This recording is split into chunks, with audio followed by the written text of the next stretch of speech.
On our wedding night, my new husband Michael and I opened an anonymous gift. Inside was a positive pregnancy test and a note that shattered my world. It was nestled in a small, unmarked jewelry box, the kind you'd expect to hold a delicate necklace or a pair of earrings. Instead, cushioned on a bed of white satin, was that plastic stick. Two stark pink lines. My breath caught in my throat, the laughter from a moment before dying on my lips. The room, still fragrant with roses and champagne, suddenly felt cold, claustrophobic. Michael was beside me on the plush hotel bed, his arm still draped casually around my shoulders. He'd been teasing me about my clumsy attempts to unwrap a particularly stubborn ribbon, his voice warm and full of the easy joy that had defined our entire relationship. When I froze, he looked over, his smile faltering as he saw what was in my hands. "What is that?" he asked, his voice a low murmur of confusion. I couldn't speak. I simply handed him the small folded piece of paper that had been tucked beside the test. His fingers, which had felt so steady and warm just seconds ago, trembled slightly as he unfolded it. I watched his face, memorizing the exact moment the light left his eyes. His jaw tightened, the color draining from his cheeks, leaving behind a pale, waxy mask. I didn't need to read the note again. The words were already burned into my memory, seared there in neat, looping cursive. "Thought you should know your son will have a brother. Congratulations on the wedding!" Michael's hand clenched, crumpling the paper into a tight ball. "It's a prank," he said, his voice tight, unnatural. "It has to be. Some sick, twisted prank." But his eyes wouldn't meet mine. They darted around the room, landing on the scattered wrapping paper, the half-empty champagne flutes, anywhere but on me. I looked from his panicked face to the pregnancy test, then back again. A prank. It was the only logical explanation, and yet my heart hammered against my ribs with a truth my mind wasn't ready to accept. The joy of the day, the quiet promises we'd whispered at the altar, the feeling of his hand in mine as we danced our first dance. It all began to dissolve like sugar in water, leaving a bitter, sickening residue. "Michael," I whispered, my voice finally returning, thin and fragile. "Who would do this?" He shook his head, standing abruptly and beginning to pace the length of the hotel suite. "I don't know. An ex, maybe. Someone who's jealous." But his denial felt hollow, rehearsed. He was already building a wall between us, brick by desperate brick. And as I sat there, still in my wedding dress, surrounded by the festive debris of a day that was supposed to be the happiest of my life, I felt the first crack appear in the foundation of everything I thought was real. This wasn't a prank. This was a message, and it had been delivered with perfect, devastating timing. It felt like a lifetime ago, but it had only been 18 months since I'd met Michael. I was huddled over my laptop in a corner booth at the Daily Grind, a little coffee shop that smelled perpetually of roasted beans and rain-soaked jackets. I was trying to finish a freelance design project on a tight deadline, my hair a mess, wearing a paint-splattered sweatshirt I probably should have thrown out years ago. He'd walked in, ordered a black coffee, and then, instead of taking it to go, he sat at the table next to mine. For 10 minutes, he just sat there, not looking at his phone, just sipping his coffee and watching the rain streak down the window pane. Finally, he turned to me. "I'm sorry to interrupt," he said, his voice surprisingly gentle. "But you've been staring at that screen with the exact same furrow in your brow for the last 20 minutes. Whatever it is, you're going to conquer it." I remember laughing, caught off guard. I'd thought I was invisible. From that moment on, everything with Michael felt effortless. He was an architect, thoughtful and patient, with a quiet confidence that was calming. He loved old buildings, classic jazz, and the way I would get lost in thought while sketching. He made me feel seen in a way I never had before. Our dates weren't extravagant. They were long walks through the city's historic districts, him pointing out the details in the brickwork. They were late nights spent cooking together in my tiny apartment, arguing playfully over the right amount of garlic. They were lazy Sunday mornings spent reading in bed, our legs tangled together. He met my friends and charmed them instantly. I met his family, and they seemed to welcome me with open arms. His father was a quiet, kind man who reminded me of Michael. His mother was warm and bubbly. And then there was his sister, Sarah. She was intense. She and Michael were incredibly close, which I initially found sweet. But there was a possessiveness to her, a way she'd look at me when she thought I wasn't paying attention, as if she were assessing a threat. She'd make little comments, always framed as a joke. "Oh, Clara, you're so independent. My brother needs someone who lets him take the lead sometimes." Or, "Michael used to hate spicy food until you came along. It's amazing how you're changing him." I brushed it off. I told myself it was just a sister being protective. Michael adored her, and I loved him, so I tried to love her too, or at least understand her. When he proposed a year later, on the same bench where we'd had our first real conversation, I didn't hesitate. Saying yes to him was the easiest decision I'd ever made. The wedding planning was a joyful blur. Easiest decision. We were a team in everything, from choosing the venue to arguing over the font on the invitations. He was my partner, my best friend, the man I was certain I would spend the rest of my life with. Looking back now, sitting on that hotel bed with the ghost of another woman's pregnancy between us, all those perfect moments felt tainted, like scenes from a movie where I was the only one who didn't know the script. The rest of our wedding night was a slow, agonizing descent into a stranger's reality. Michael continued to pace, his initial shock hardening into a defensive anger. The more I questioned him, the more he turned it back on me. "Why are you letting this ruin everything, Clara?" he asked, his voice sharp. "It's one stupid sick joke, and you're acting like our entire marriage is a lie." I wanted to believe him. God, I wanted to wrap myself in the comfortable blanket of his denial and pretend none of it had happened. But the note, the phrase, "your son will have a brother," was too specific. How would a random, jealous ex know that Michael had always dreamed of having a son first? It was something he'd told me in confidence, one of those soft, late-night confessions about the future. I picked up the crumpled ball of paper from the floor where he'd thrown it and smoothed it out. The handwriting was elegant, feminine. "Who is she, Michael?" I asked, my voice barely a whisper. "Who is the crazy ex you keep talking about?" He stopped pacing and ran a hand through his hair, a gesture I once found endearing, but now looked like pure frustration. "Her name is Olivia," he said, the name coming out too quickly, too easily. "We dated for a few months a couple of years ago. It ended badly. She got obsessive. She's probably been stalking my social media, saw we were getting married, and did this to mess with my head. To mess with our heads." He came and sat on the edge of the bed, taking my hands in his. His touch was cold. "Clara, look at me. I love you. This changes nothing. She means nothing to me. We can't let her win." He was pleading, but it felt like a performance. He was playing the part of the devoted husband, wronged by a past lover, and I was supposed to play the understanding, trusting wife. But a seed of doubt had been planted, and it was already taking root. "If it was her," I said, pulling my hands away, "why wouldn't she sign her name? Why be anonymous if the point was to get to you?" His face tightened. "I don't know. I'm not a psychologist, Clara. I don't know how a crazy person's mind works." He was shouting now. The gentle, patient man I had fallen in love with had vanished, replaced by this cornered, angry stranger. The champagne on the nightstand had gone flat. The rose petals scattered on the bed looked wilted and sad. I stood up and walked to the bathroom, needing to put a door between us. I looked at myself in the mirror. My makeup was smudged from crying, my hair was coming loose from its elegant updo, and the beautiful lace on my wedding dress suddenly felt like a costume. I had married a man I thought I knew, but in the span of an hour, he had become a puzzle with too many missing pieces.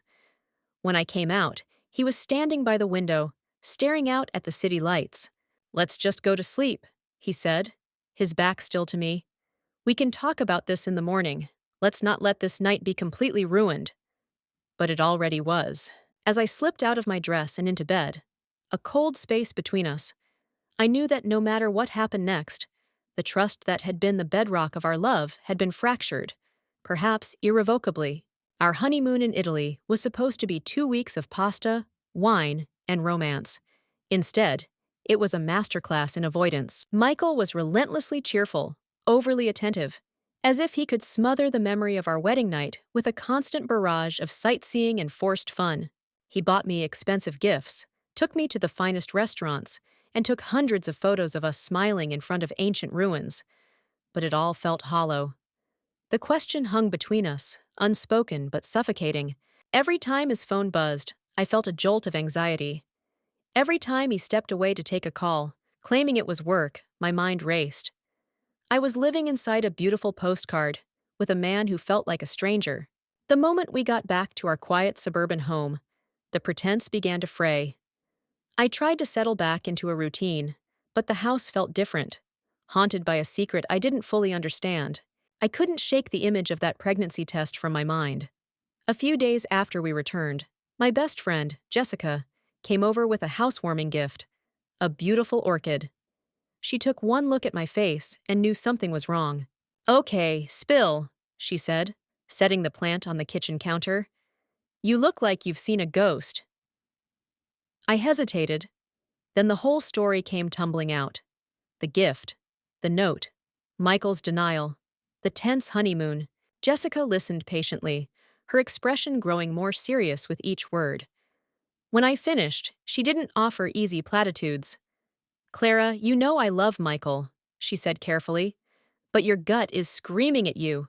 Don't ignore it." "But what if he's telling the truth?" I asked, wanting her to convince me.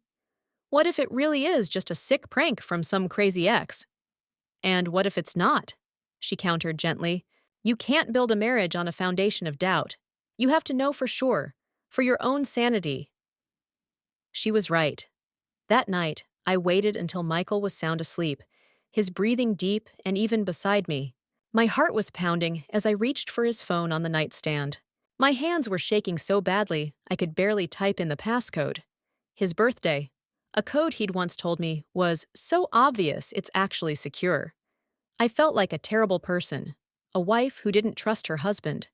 But Jessica's words echoed in my a wife head. I went straight to his messages, my stomach in knots. I scrolled back for weeks, then months. Nothing. No Olivia. No suspicious conversations. I felt a wave of relief mixed with shame. Maybe he was telling the truth. Maybe I was the one who was crazy. I was about to put the phone back when I decided to check his financial apps. It was a long shot, but I had to be thorough. I opened his Venmo, and my blood ran cold. The public feed was normal. Payments for fantasy football, pizza with friends, his share of the rent to me before we were married. But when I clicked on his private transactions, I saw it. A recurring payment every month for the last 9 months for exactly $1,500. The recipient wasn't a name. It was just a single initial. O. O. The single letter burned on the screen, a stark black symbol of his lie. It wasn't proof of an affair, not on its own, but it was something. It was a secret. He was sending a significant amount of money every month to someone he was trying to hide. My mind immediately went back to the name he'd given me under pressure. Olivia. Could it be her? Was this hush money? Support? I took a screenshot, my fingers clumsy with adrenaline, and sent it to my own phone before deleting the evidence of my snooping. For the next few days, I was a ghost in my own home, going through the motions while my mind worked feverishly. I needed more than just an initial. I needed a name, a face. I started paying closer attention to everything. The way Michael would guard his phone, the vague answers he gave when I asked about his day, the sudden late nights at the office that had started cropping up. One evening, he came home late, smelling faintly of a perfume that wasn't mine. He claimed he'd had drinks with a client. While he was in the shower, I went through the pockets of the jacket he'd tossed on the chair. My hands closed around a small waxy receipt from a pharmacy. It was a purchase for prenatal vitamins and ginger chews, time-stamped from that afternoon. My stomach plummeted. This wasn't a phantom from the past. This was happening now. The final piece of the puzzle clicked into place a few days later, and the revelation was more horrifying than I could have ever imagined. Sarah, his sister, had posted a photo on Instagram. It was a group shot from a weekend trip to a winery. "Best weekend with my favorite people," the caption read. There she was, smiling with a group of friends, and standing right next to her, one arm looped through hers, was a woman with dark, flowing hair and a familiar, elegant smile. The caption tagged her, at Olivia Ray. Olivia. I clicked on the profile. It was private, but the small, circular profile picture was clear enough. It was her, the woman from the winery photo. But that wasn't what made my world tilt on its axis. As I stared at her face, a wave of nausea washed over me. I knew her. I had met her once, briefly, at Michael and Sarah's family barbecue a few months before the wedding. Sarah had introduced her as her best friend from college. I remembered shaking her hand, thinking she was beautiful and seemed nice enough. Michael had been there. He had smiled at her, a polite, distant smile. Or so I had thought. Now, that memory replayed in my mind with sickening clarity. The look that passed between them hadn't been polite. It had been charged, secretive. They had acted like near strangers, but they weren't. She wasn't some random ex-girlfriend. She was Sarah's best friend. She was part of our lives, hidden in plain sight. Sarah had to know. She had to be in on it. The late-night calls Michael made, claiming he was talking to his sister. The weekends he spent helping Sarah with her move. It was all a lie. A carefully constructed, collaborative lie.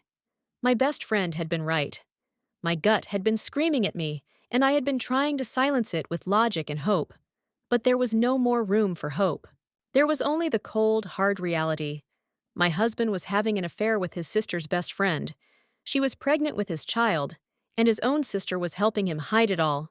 The anger that filled me was cold and sharp, a blade of ice where my heart used to be. The grief and confusion were gone, replaced by a clarity so absolute it was almost serene. I knew what I had to do. I wasn't going to cry or scream or throw things. I was going to dismantle their web of lies, piece by piece, until they had nowhere left to hide. My first stop was Sarah. If she was the architect of this deception alongside her brother, she would be the first pillar I knocked down.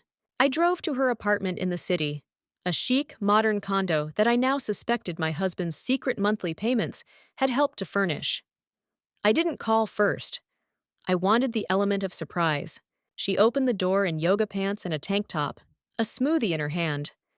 Her face, usually composed and slightly smug, registered a flicker of surprise when she saw me. "Clara, what are you doing here?" she asked, her voice a little too bright. "We need to talk," I said, my tone flat, leaving no room for argument. I stepped past her into the apartment, my eyes scanning the room. On a bookshelf, nestled between a stack of art books and a scented candle, was a small silver-framed photo. It was a picture of her and Olivia, laughing on a beach, their heads close together. Best friends. I walked over and picked it up. "She's beautiful, isn't she?" I said, my voice dangerously calm. "Your best friend."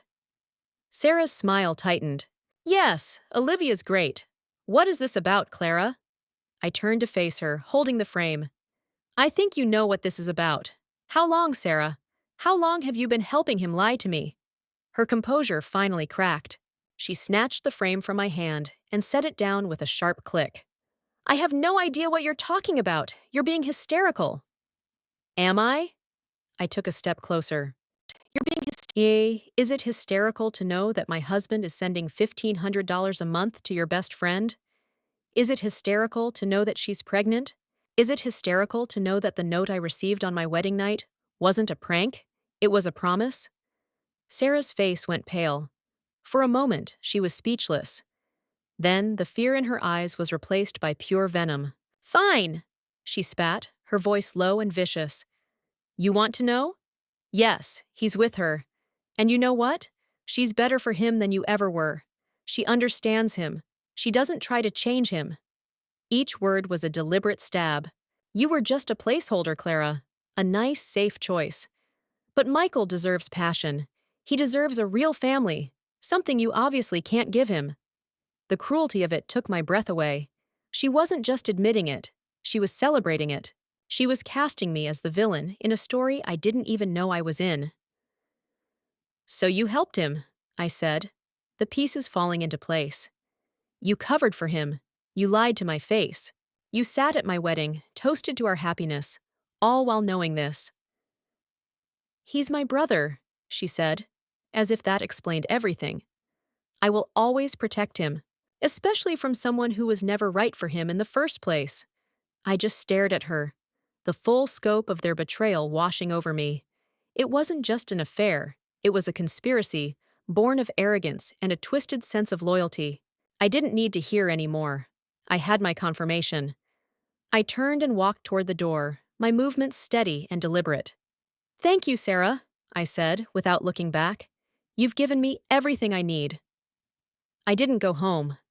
I couldn't.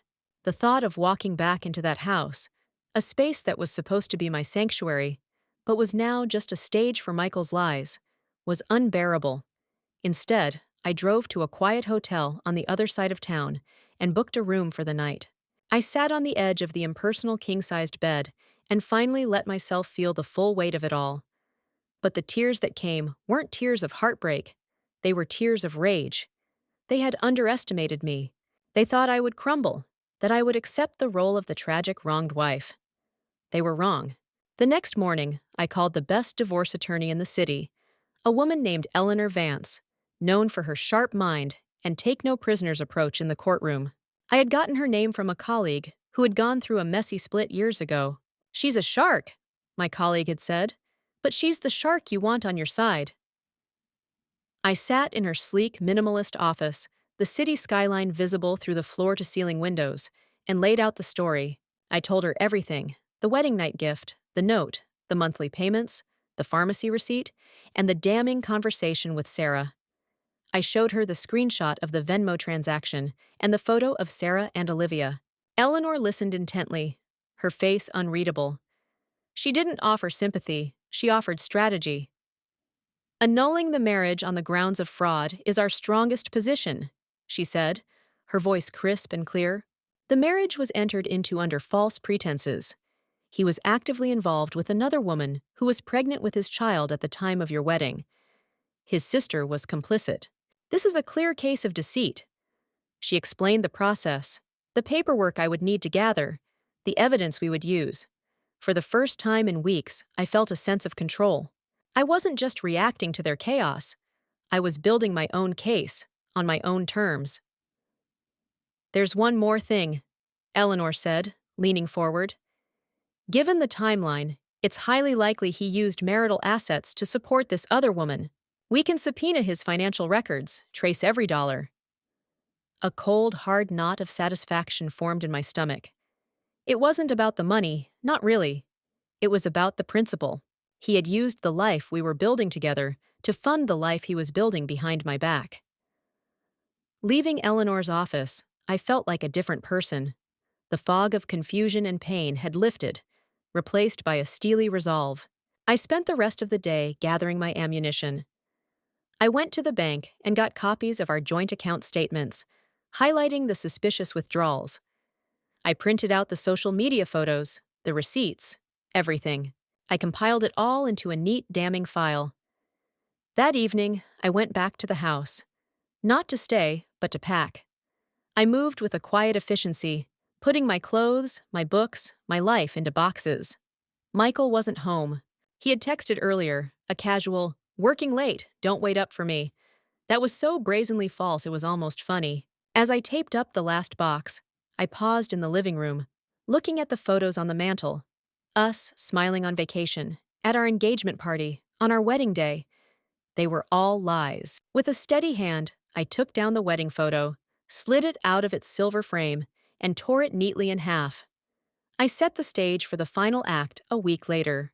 I had been staying with Jessica, sleeping on her couch, and using her guest room as my war room.